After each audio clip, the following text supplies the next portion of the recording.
You got to deliver clarity of what it is they're trying to accomplish, certainty, right? Inspire certainty in them that they can actually accomplish it now because you're with them. And then you got to instill the confidence. You have to show up with the confidence to know that you can handle this.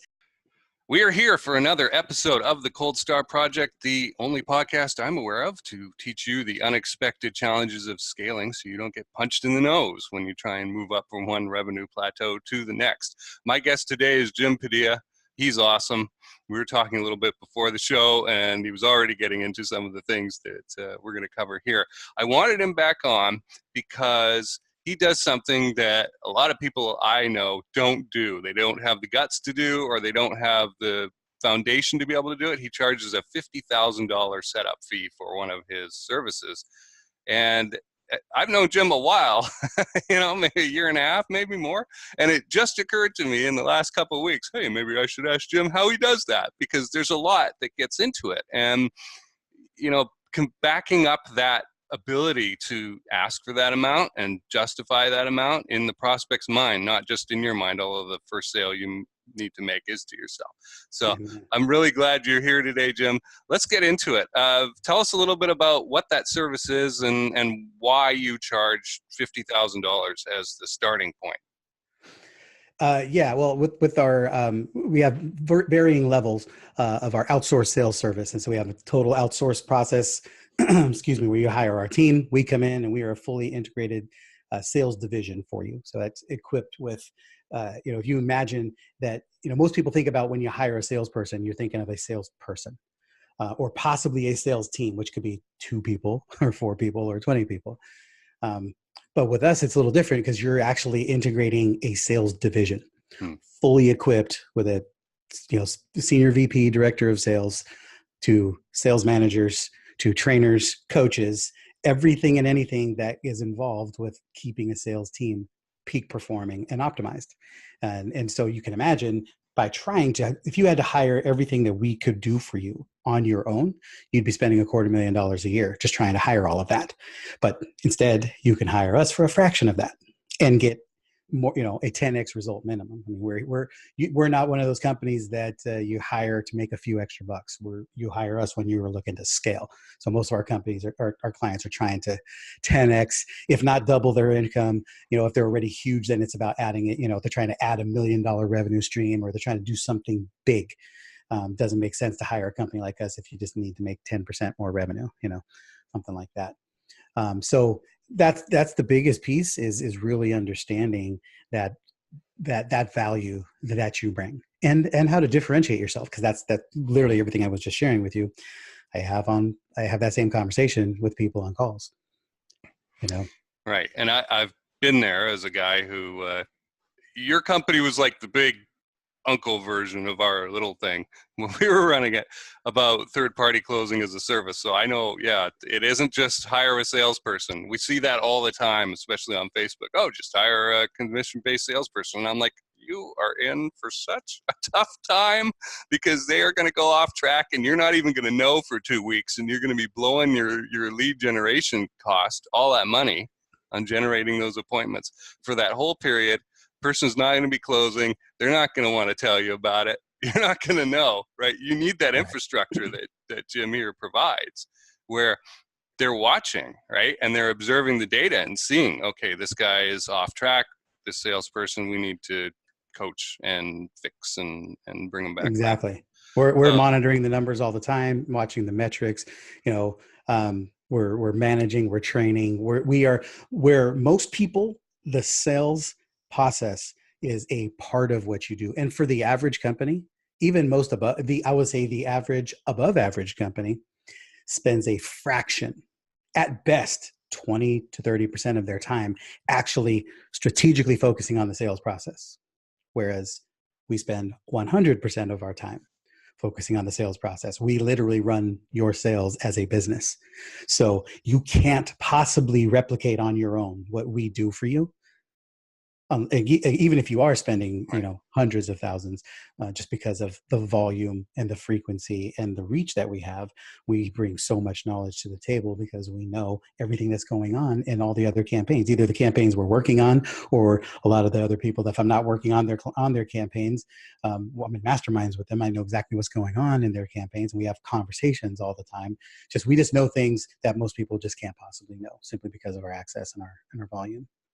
Experience. Right. I mean, I'm reminded of a lesson from history of the Roman legions, right, of the Roman Empire. Their enemies would try and equip levies with Roman equipment, give them the swords and the shields and try and train them and whatnot, and they never could perform as well as the original.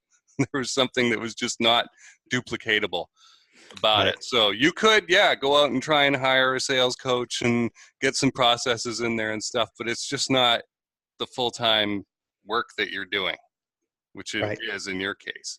So that, I guess, is a great foundation for being able to charge a high startup fee like that, right? Is Right. knowing we are great in this area, right? We have Correct. a stupendously awesome solution. And so what else from that? What comes out from that? Yeah, that's huge. You understanding that you are great. You get really, we call it owning your badassery. I can honestly say that I haven't always owned my badassery. I've always been a very humble leader. I've always been like, oh my gosh, I can't believe how in demand we are, or this is really cool. I'm just getting to a place over this last year where I'm just owning it. We're freaking good at what we do, and better than most, and the fact that we're consistently focused on getting better because I have this little mild paranoia about me that we might not be as good as we think. So it's just kind of Jekyll and Hyde thing going on with me that I think keeps us always striving towards perfection. But then the other part is also really it's being able to own the lane that you want to be in and not getting too squirrely. Don't try to be jack of all trades. Don't try to be all things to all people. Be crystal clear about what you do. And one of the great parts of that is, we have tremendous positioning in the industry. Almost any room I walk into, somebody in there is going to know me as the outsourced sales guy. And it's really cool when you can be in a room. I was on an interview recently where with Alina Vincent, and she was saying she was at a mastermind, and the first time she had met me, she was like, "Yeah, I need to talk to somebody about sales team." And she was sitting at a table. We were at this event that were all round tables, and everybody at her table pointed across the room to me. I thought, wow, that's pretty cool. That's a good that feels good. Like we're doing something right.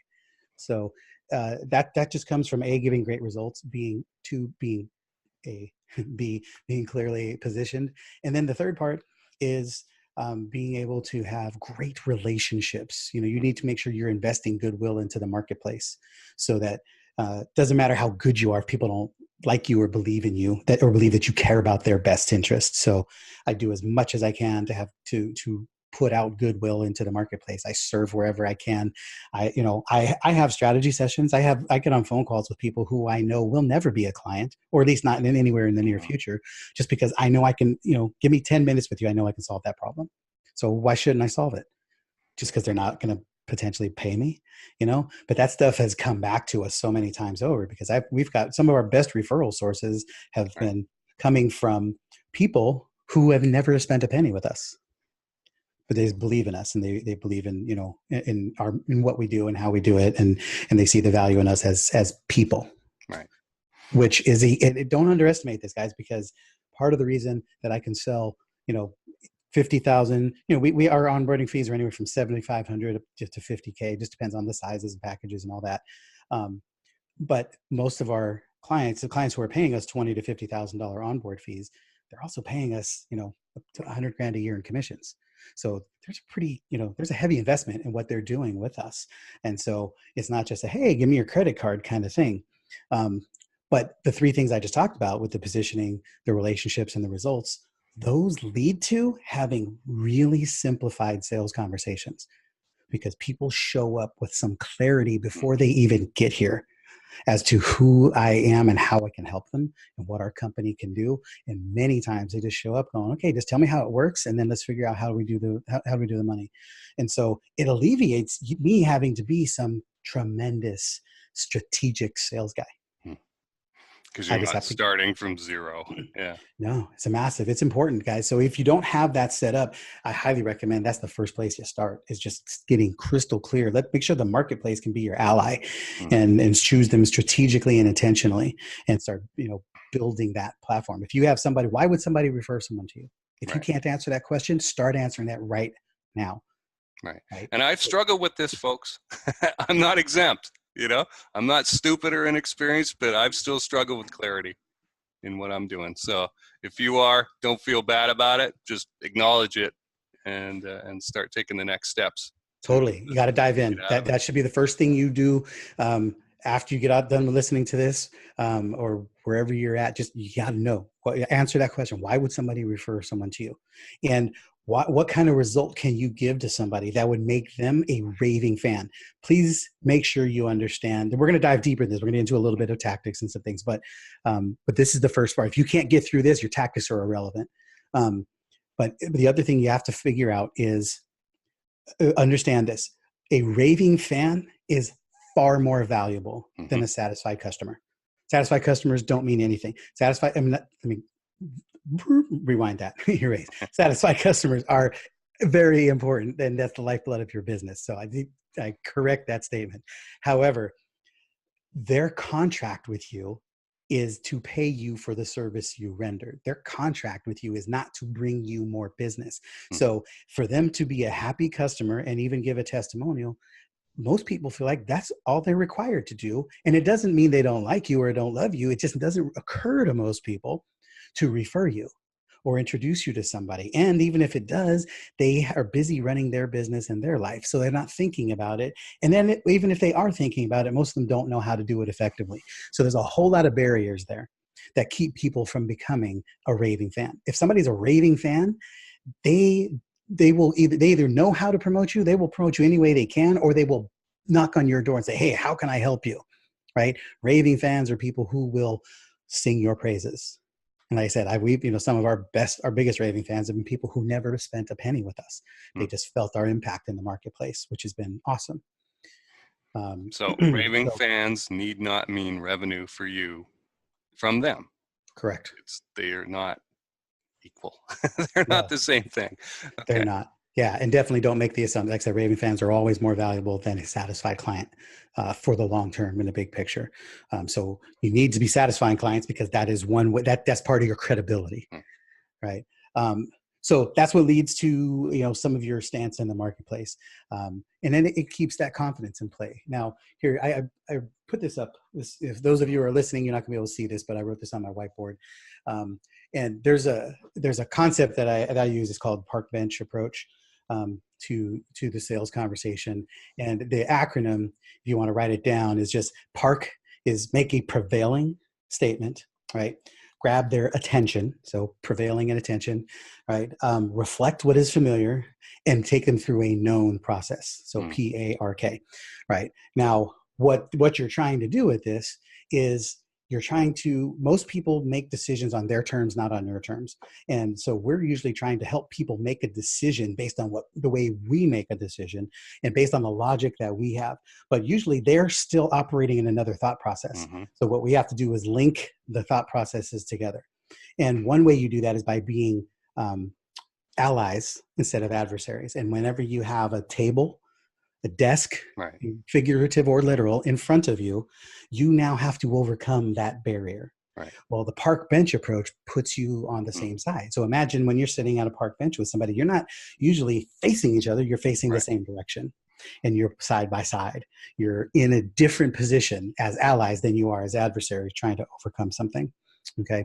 So that's the first part, is make a prevailing statement, grab their attention, reflect what is familiar, and connect a known thought process. Park. Okay. The bench part is boost alignment, explain the obvious, right?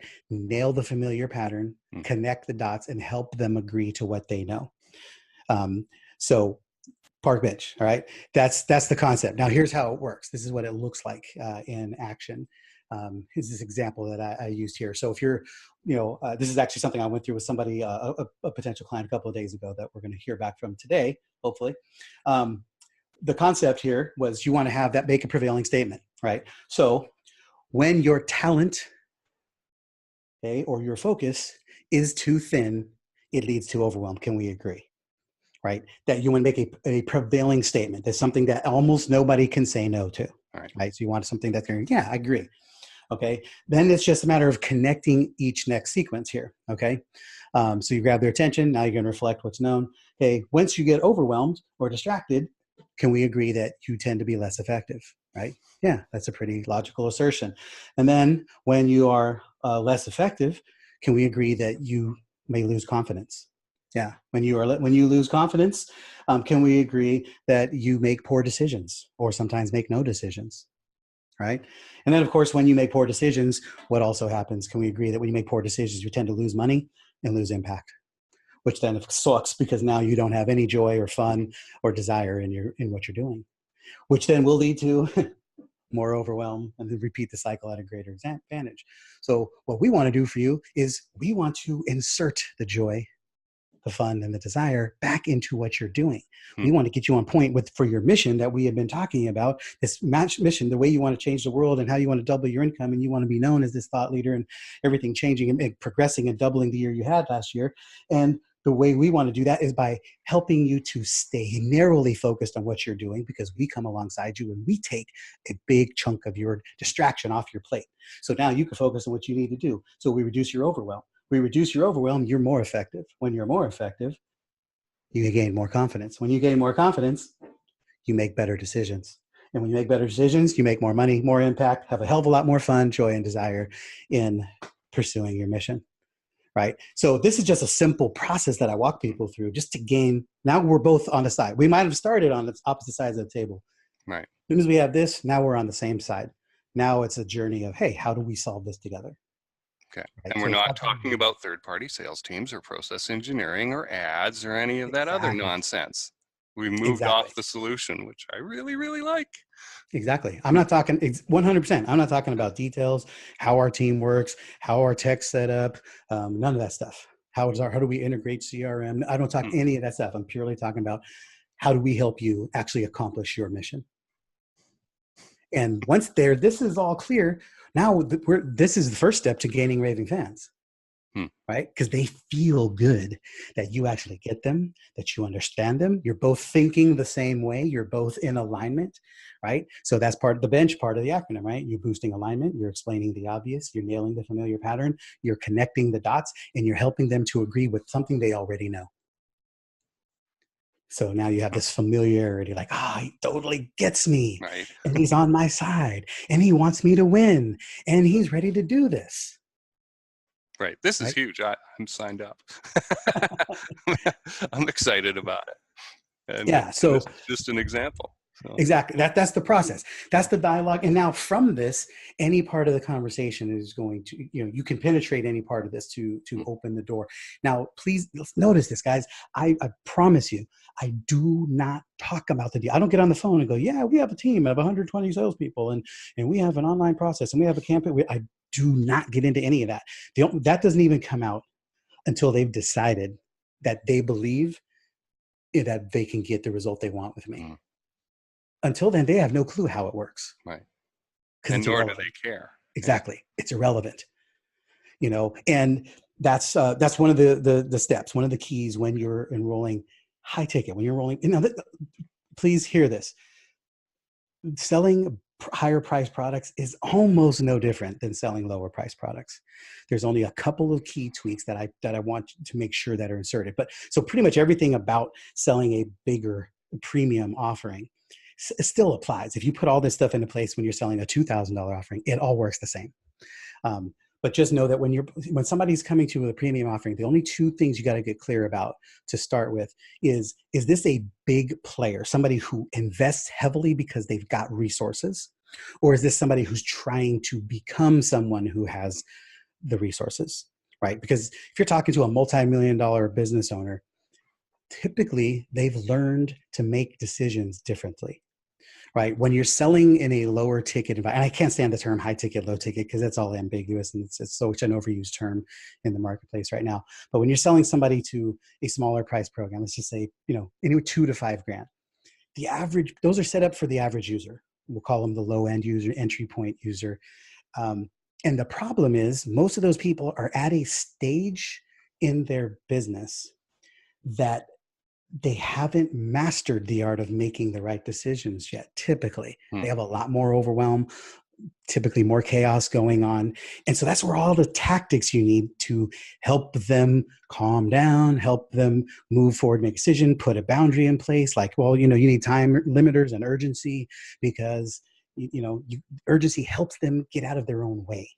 So when you say you have, this deal goes off the table as soon as we end the call, or this deal goes off the table Friday at midnight when the cart closes, all that stuff, right? That's all about helping them make a decision, because typically most people suck at making decisions. And one of the biggest factors in people being able to become a multi-million-dollar business owner is you've learned to make better decisions, right? And so you don't get freaked out about a lot of this stuff. So you don't want to talk to somebody that could be, you're trying to sell somebody a $50,000 opportunity. You don't say, okay, well, if you don't do this by Friday, the deal goes away. Because they're going to be like, okay. Right. Yeah, bye. All right, cool, appreciate it.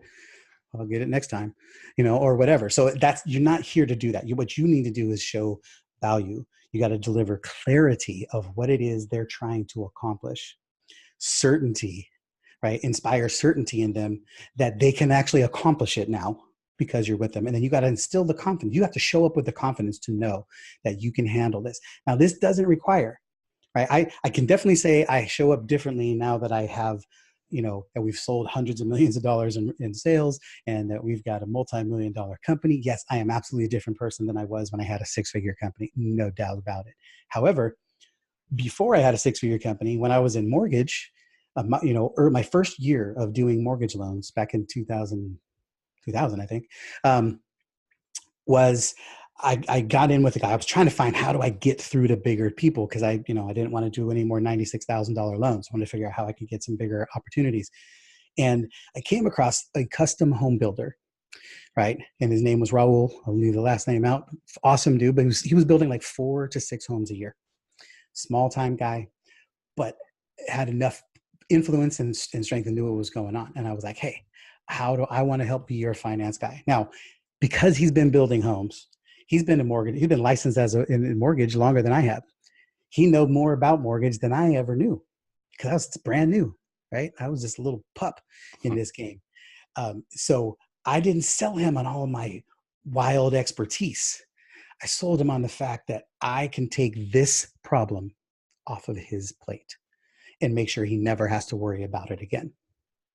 I said, you point me in the right direction. I have a team of people behind me. I've got 300 years worth of mortgage experience in the broker running the shop and all this stuff, right? So what I can do is I will handhold you. I will personally walk all of your loans from beginning to end, all the way through completion, and make sure nothing ever gets off track and that you never get screwed. And he's like, awesome. He goes, here's the deal. I'll do you one better. You can do all that, and I will also tell you what to do. Just don't ever lie to me. Don't ever lie to me. If you don't think you can do something, tell me you can't. Mm-hmm. We'll have a great relationship. And over the next 3 years, we did about 22 loans together, including a shopping mall, strip mall. And it was a phenomenal relationship. But it started because I reached up, but I wasn't trying to be no badass. I didn't come to him like, dude, I'm the mortgage king. I can do everything for you. I was like, look, man, this is the one little sliver of the world that I can take away from you, so you don't have to worry about it. So you can go out and conquer all the other things you need to conquer and don't have to worry about this part. He was like, awesome, because I don't want to do that. Right. Clearly, he's got a mortgage license, but as a home builder, that just wasn't something. There was a necessity. It wasn't a passion. It wasn't an interest. He didn't want to do it. Right. So you can start by being extremely valuable to somebody in a very narrow way. Right. I'm gonna let that sink in for a minute. Very much. Think about that. Because we think a lot of times we provide a grand solution. We try to think of what's the biggest way I can impact somebody. And you should be thinking about what's the best way you can impact them, not necessarily the biggest, because sometimes the greatest impact comes from the most narrow focus opportunity. Just like that. Think about what that service was to a home builder. He's a contractor. Right. He's got a billion other things that he has to worry about. So I wasn't taking any huge percentage of anything off of his plate. I was taking off one thing that was very important, that had a high impact. That probably took 2% of his time on a general overall, but it cost him, focused because it wasn't something he spent all of his time on. So he wasn't getting the best opportunity. Whereas I could put all of my time and attention on it to ensure that he got the best possible outcome Right. that he might not have been able to on his own. I haven't been great about developing offers for this kind of thing, but I have known it for a long time and taken advantage of it, in that the people who are doing well in the world are desperate for talent. Like, please, will somebody competently come along and take care of this for me? Totally. Whatever it is. They really, really do want to do it. And money is not the concern for them. It's a value. Secondary or tertiary concern. They want to know it's being taken care of by somebody who gives a damn about it and won't lie to them. Yes, I think that's a huge deal. Like when you said that, it stood out to me as like the biggest thing. Right? Yeah. Give me reality. It's okay if you don't know how to do this one thing this one time. I can go get help to plug that gap, right? Yep. Or I can give you guidance on, okay, go and learn this, or go get this guy or something like that to help you, right? Exactly. But if you don't tell me about it, that's when things start to go off the rails and the project timelines get screwed up. And in home building, that's really bad, because if you bump an inspection, let's say, like a municipal inspection, they probably are not coming back for another month.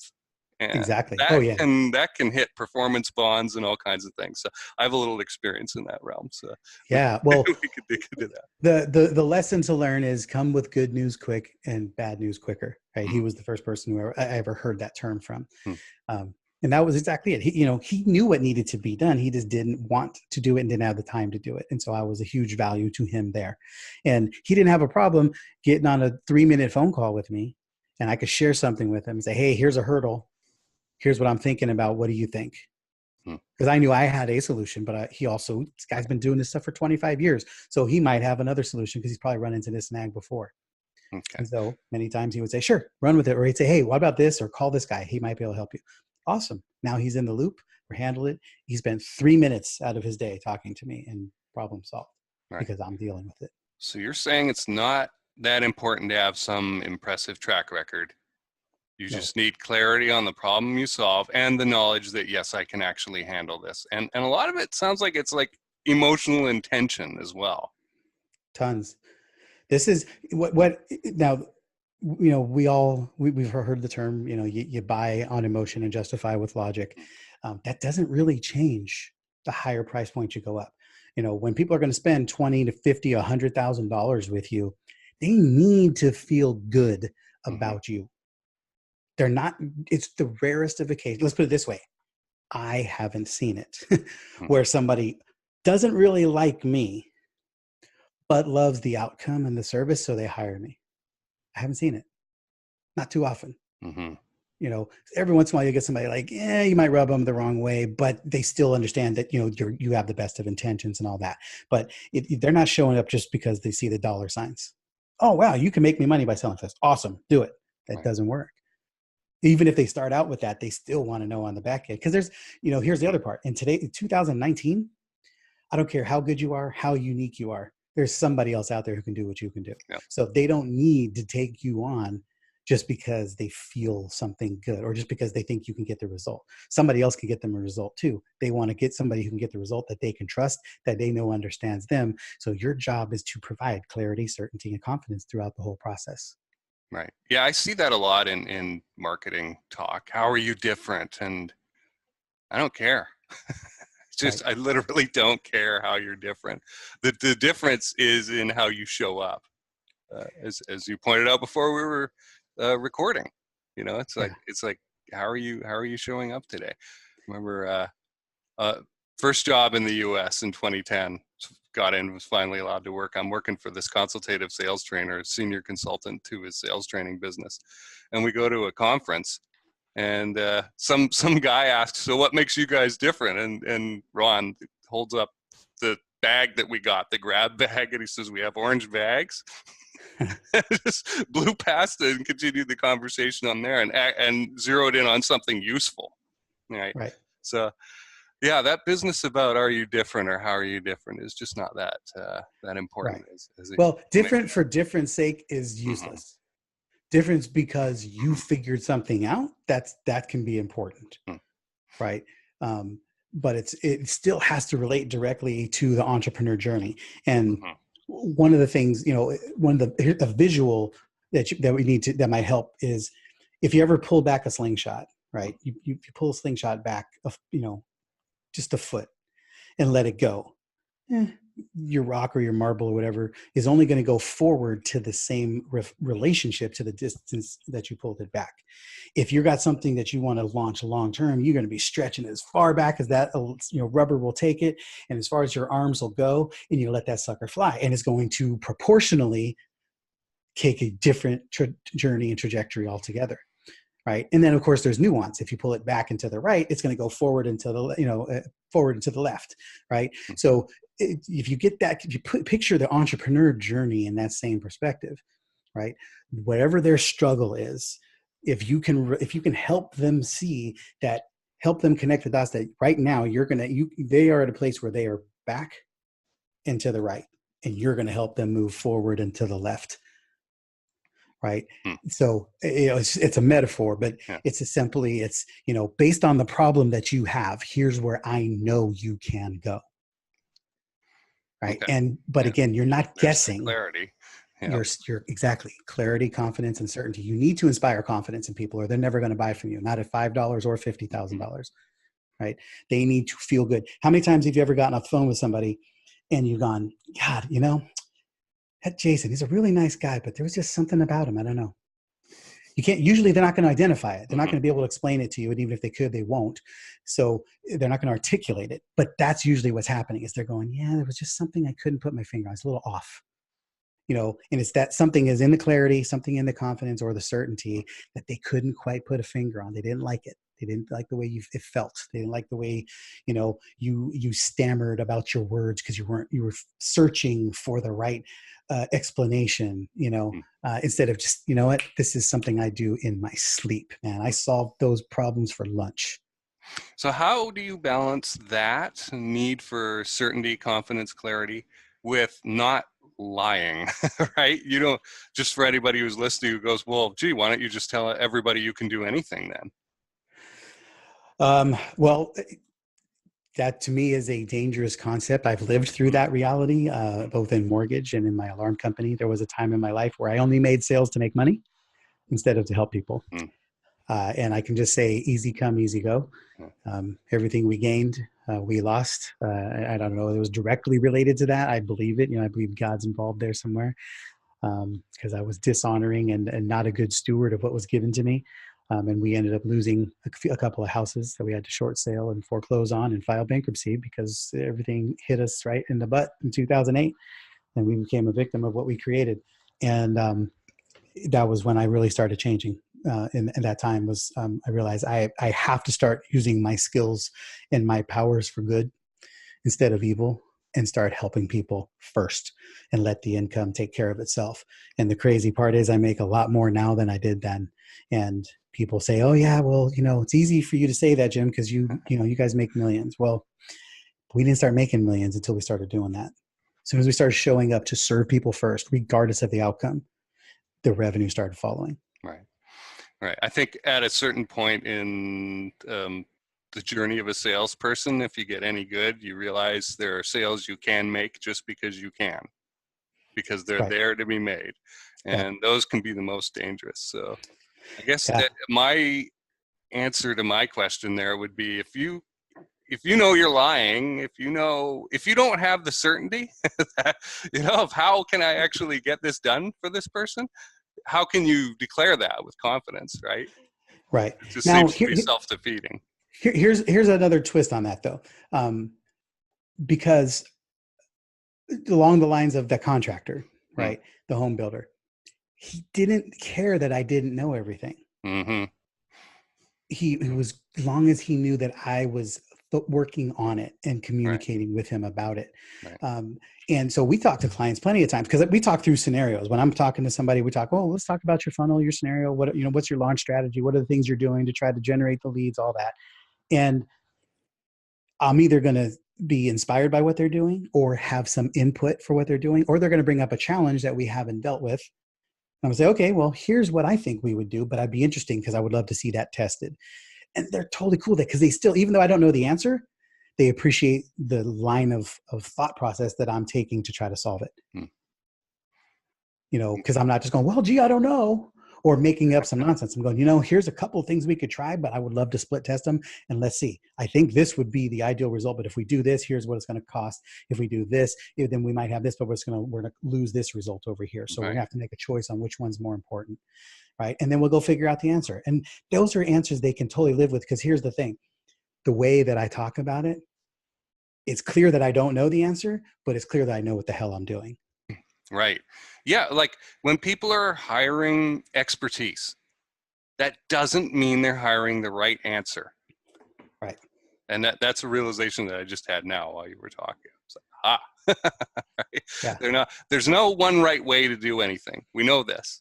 Right. And yet there's a lot of people out there who are eagerly searching for that magic bullet one right way. And unfortunately, they're never going to find it. But so they're hiring you for your approach to the situation, for your honesty about the boundaries and the limits, and hey, there's a black hole here I got to go fill in, right? I need to go find out what. Well, because the other part of that is knowing your assets and your network, right? I belong to some pretty powerful masterminds. I have, fortunately, because of our business model, all of our clients are very powerful business owners and strong, in their areas. And so it's a resource for me. And so I let my clients know that. Say, hey, if you're experiencing a challenge, I'm going to take it to my mastermind. I'm going to also take it to my team. I'm going to take it to, we're going to look at what our other clients have been doing about it, because I work directly with all of our other clients and their marketing teams and their Facebook companies and all this stuff. So I have access to a ton of incredible knowledge that does this more specifically than I do, right? So I'm not just selling me. When you're working with, you pay to work with us, you're paying to work with my brain, my expertise. What embodies me and Cindy is not just me, it's this incredibly brilliant, talented business leader that I work with, my wife, and our team, who is incredible. We have tracked just nothing but ridiculously awesome, talented people all the time. And don't think for a minute that I don't lean on them anytime. I ask them for questions even when I know the answer, just because I want to know what kind of answers they're going to give. And then it might be something better or a different perspective than what I was taking. We do that on group calls all the time with my team leaders and stuff. I'm like, well, we saw, like, if we're working on 10 campaigns, that might be, might be 4 or 5 team leaders working on those 10 campaigns. We all get together in a meeting and solve all the problems for all of the campaigns and share information across all the platforms. Then we go to our client go, wow, we just figured something out that's working on another campaign. We want to try that on this one. So it's that clearly states that I don't know all the answers, but I absolutely know how to get them. Right. Yeah. And there's the expertise right there. Yeah. Isn't that, it's funny how it ties into what you were saying about being able to make decisions and the different levels, right? Because Amen. How to get to the right answer is a process for making decisions. It's the same thing. And that leads to the higher level of executive out there, business owner. Yeah. All right. Did we miss anything on the notes? Just make sure, I know we touched on the honesty piece. Don't lie to them at all. Mm-hmm. But tell them the truth, not just about what your shortcomings might be or what you might be missing. Here's one of the biggest challenges with selling it to a premium buyer. If you're talking to, let's say Tony Robbins shows up on your doorstep and he wants to hire you for what you do. Because it's absolutely happened, especially if you're open to that. If he says something to you that you know is blatantly wrong, how are you going to respond? Right. Most of the now, I can tell you this: 5 years ago, I would not tell him he's wrong, because I was too nervous. Mm-hmm. I would have been way too overwhelmed and impressed by the situation. And I would have said, oh God, no, that's wrong. But Tony, I will do what you want, man. I would love to work with you. Where today, he's sitting across from me or sitting next to me on the park bench. I'm going to say, Tony, I totally see where you're coming with that, but that's not been my experience. Mm-hmm. I got 25,000 sales conversations worth of data that says that's wrong. But I'm open to looking at it if we're going to make how did you come to that conclusion? Yeah. Totally. Yeah. And so you got to be willing to be radically honest with them, even if it may cost you a deal. And you'll find out realistically that most of the time they appreciate you for it, even if they don't like what they hear. Mm-hmm. Because they're going to have to accept, again, going back to that, the 7-figure, the bigger you are in business, Not always, not an absolute rule, but the more you've gained in business, you've earned more money, which means you've taken bigger risks. You probably have a bigger team. You've hired more people. You've negotiated more contracts. You've done stuff. There's no way you get there without doing the personal work. So most of the time, those are people that you can have phenomenally honest conversations with without people getting offended. I have learned that. Mm-hmm. Right? Yeah, they're as open most of the time. Yeah, it's the rarest of occasion where you're going to get a client at that level who's going to go, "What the hell are you talking about?" It don't work that way. I don't yell at people. I'm not going to break my arm patting myself on the back, but I'm far too evolved for that. Yeah. Got way bigger things to worry about. There is not a single problem that can ever happen in my company that can destroy the company or destroy me. So why react that way? What are you going to incinerate your energy on today? Yeah, You've only got so much of it. What are you going to burn it on? Right. So those are different things to be able to really bring into play. If you can nail all of that, you'll have no problem selling the value of what you do. Now, you said something like early on, one of the first sales you got to make is to yourself. Mm-hmm. And that may be the most important part of this whole equation, because everything else we talked about is irrelevant if you don't believe it. Yeah, and that comes out of that clarity. Completely. Who am I solving for what? What sliver of a problem? Because again, folks, I have been guilty of this. Trying to go for the grandiose, let's solve the entire business problem, right? And that leads you into a quagmire. Because then who are you? What are you? You try to be something to everybody. So yeah. So you got to sell out to the fact that you can actually do this and that you know your part. Own your badassery and disown what you don't know. Now, here's the two ways you got to look at, like us as a company. We focus all of our energy on converting sales, which means you have to have the marketing handled, because we don't do the marketing. We will consult you on your marketing because I'm pretty freaking smart about it. I know more than the average bear, that's for damn sure. I just don't typically want to take on the responsibility of your marketing, since I already have the responsibility of converting your sales. So I can speak into it. And there's certain things that I am really, really knowledgeable in, and other things that I'm secondhand knowledgeable in. And then there's other times where I just need to bring somebody else in, because I don't want to say something. You might have a really complex situation that I think I know other people who can look at it and they can, and they dream about looking at that stuff, and I don't. Right? I don't. As soon as somebody opens up a funnel and it's got 15 rows, and columns, I'm like, oh shit, I really want to get into. I don't want to be sucked into this. Right. No. So it's great information, but it's not that I don't know what to do, but I have other people that I bring in. Right. So the key is knowing, do you even want to solve it? Or do you want to secondhand solve it? Right. You can say, hey, I can bring you a solution for that. Or you can just say, you know what, you go solve that and come back to me. But you need to know where you begin and end. Yes. Before, you don't want to say, yeah, I'll take care of that. And then all of a sudden they send you this chart, this flow chart, and you're going, holy crap, I don't even know where are all the pitfalls here? Right. So then you become the author of your own destruction, and you don't want that. So this is not about psyching yourself up to charge $50,000. I hope that listeners get that. It's a process here of the clarity. The confidence is a result, I believe, of having the clarity. 100%. Yeah, you fake it till you make it is, I don't want to poo-poo on it totally, because it works in a vacuum. It works. I'll tell you where it's the most effective is between you and the mirror. Yeah. Right. Okay. Between you and the mirror, sometimes you just got to fake it till you can get your butt up off the floor, because you just got kicked in the teeth. You had a bad week, a bad month, a bad situation. You lost a client, something happened, and it can be devastating. And you have to start, instead of beating yourself up, you've got to find some way to, even if it's artificially, lift yourself up. But do not ever artificially inflate yourself publicly, because that will come back. It could be a death sentence. That will come back on you. And here's the big piece. Even when you do it to yourself, I only do fake it till you make it to get my first step. Just to get my first step. Once you get to step 2, that has to be self-propelled, because your subconscious in your brain, when you start saying fake it, you can say, I'm the baddest, I've done this, I'm a multi this and whatever. Your subconscious and your brain already knows you're lying. You might be fooling everybody else, but you are not fooling yourself. And so your barometer will immediately drop you back down to normal, because you will know you're full of crap. So go out and take a risk and realize, hey, I just survived that risk. I can do it again. And then take a bigger risk. Try, and then you start building real confidence. And then you can stand on that all day long. Right. Right. Well, this has been a super exciting conversation, Jim. I appreciate you being here. I think we're going to help a lot of people with this episode. Yeah, I hope so. It was a great topic, because it's not something I talk about a lot. So it was good to get my thoughts around it. So some organization, and thank you for the example on the whiteboard there. Yeah, that I personally have pulled a lot of information out of that one.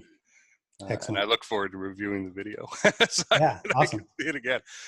So folks who are in a position where they're already doing okay and they want to grow their business, who are they, and when should they be talking to you? How can they connect with you?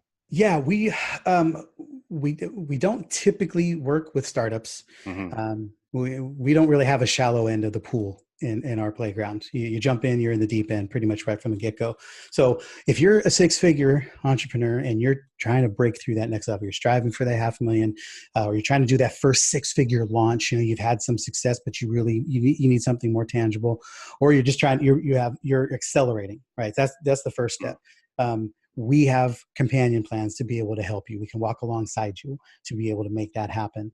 But the sweet spot for us is if you're already, if you're a seven-figure entrepreneur, or getting close to it, and you've got a really dialed knowledge on your marketing base, approved concept there. The biggest place for us to come in is when you've realized that the highest and best use of your time is no longer running, hiring, training, and maintaining a sales team. Then that's where we come into play. And I would say the best place to go is to gtenow.com/get-strategy. And we'll get you the links. It'll be in the show notes here. But gtenow.com/get-strategy.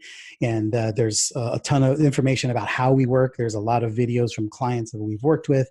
And then there's a link to book a time to talk to us. And I welcome that conversation no matter what you're doing.